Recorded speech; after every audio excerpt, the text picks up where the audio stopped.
Hey guys, welcome back to Unmedicated and Dysfunctional. My name is Kenz. Welcome back. Today instead of jumping into a game, I wanted to give a little tutorial on how to find your own verifiable, peer-reviewed research, as a lot of objective sciences are somehow turning into subjective science, subjective politics. So I just wanted to give you your own resource to be able to go and get accurate information without having to rely on TikTok or Reddit or Instagram or YouTube. You can go and actually find it yourself in a way that's verifiable and peer reviewed. You might be wondering why peer review is so important. So peer review is when you get a group of professionals and experts in the field of whatever that research is done in that are not involved in that research, and they go through and they pick apart every little thing of that paper. So the methods, the conclusions, the results, was any of that skewed during the process? Were there outside variables that affected how the methods were done, or that could have skewed the results? So again, making sure that everything is as objective as possible. So basically, you're just going to go to Google. You'll do Google Scholar. As you can see, I've already looked it up. It's going to be this first one right here that says Google Scholar. You'll click on that. Just because vaccines are a hot topic right now, I'll type in vaccine efficacy, is basically just how well they work. And then I keep it on articles. I don't do a whole lot with case law. A lot of what I'll look up is, astrobiology, chemistry, medical sciences, that kind of stuff. But it is a good resource for case law as well, if maybe you did something naughty. So we're just going to click search. Now, if you look over here on the left, I know you can't see my mouse, but where I'm highlighting, you can change by date of the article. So since 2025 is going to bring up articles that are January 2025 and on, I keep it on anytime because I think it's really important to look at previous research as well, to see how things have shifted, if it's something that you really want to dive into. You can also sort by relevance or by date. Because I'm using keywords, I'm going to keep it by relevance. If you search by date, I'll show you. It's going to do the most recent, and then as you scroll down, it'll go later and later. And then I keep it on any type. Review articles is just going to be these, which I don't ever find to really be that helpful. So I keep it by any type.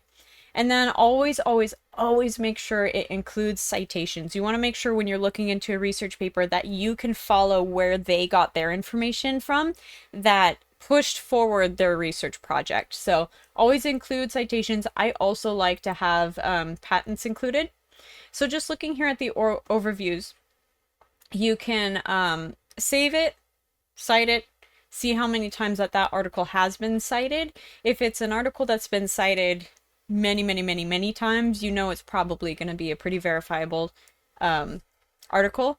You can also find related articles and then all of the versions. So any type of edits that they've gone through, you'll be able to see all of that. So just clicking on this first one, just because I have it up, you can see here, it'll show you at the top which publication it was part of, which is always really good. The year it came out, which pages in that book it was in. You've got the title of the article right here. And then really important, you also have the people that are involved in the article. And you can see all of those. So it's important when you find a research paper to also have the information to reach out to the people that did the research. So that information is here with that little email. And then, of course, you've got the information of the center there that did the research. So when you go down, a lot of these publications are part of these little books that you have to pay for. But what's really nice is that if it's real verifiable and has been peer reviewed, you will always have access to the abstract for free.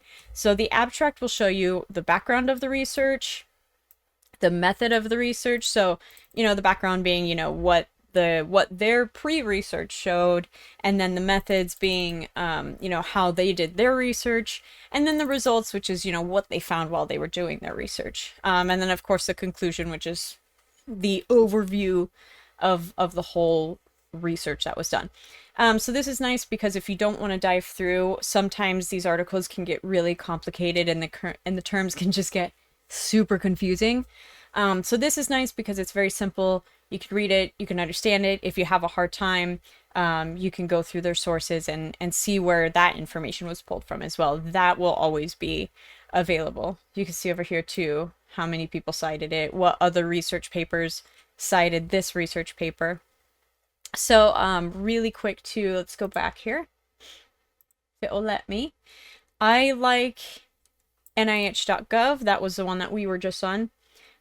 These sites generally are pretty good. SagePub, NIH. So you can see this particular one will bring you straight to the article.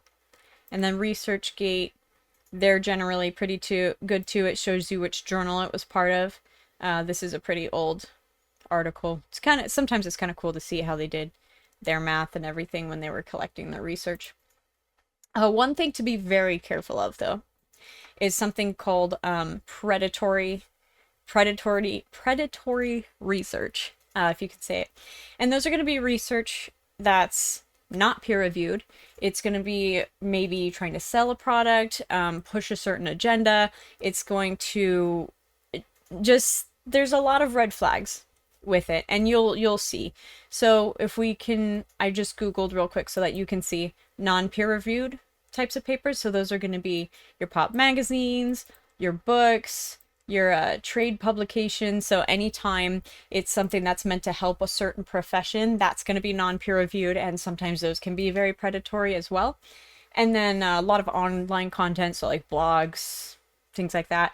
But the biggest one to note here is government publications. Those are non-peer-reviewed. So anytime you see something political, just know there was not a scientific, community that went through and verified that all of their measures were done correctly, that there's no external variables that could have affected that. So just, those kind of publications, be very careful of. And then another source you have too for predatory research is called Beall's List.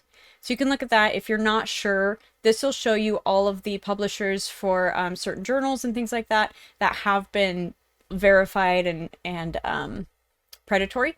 So ABC Journals is up there, and it's a pretty long list. So this is the original list. You can click go to update, and that'll show you what the current list is. And then he'll go through and put notes and everything.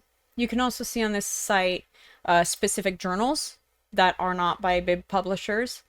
And as you can see, there's a long list there of journals that you kind of have to be careful with, as well as Vanity Press. Vanity Press is when they put out research or information and they're not claiming a peer review.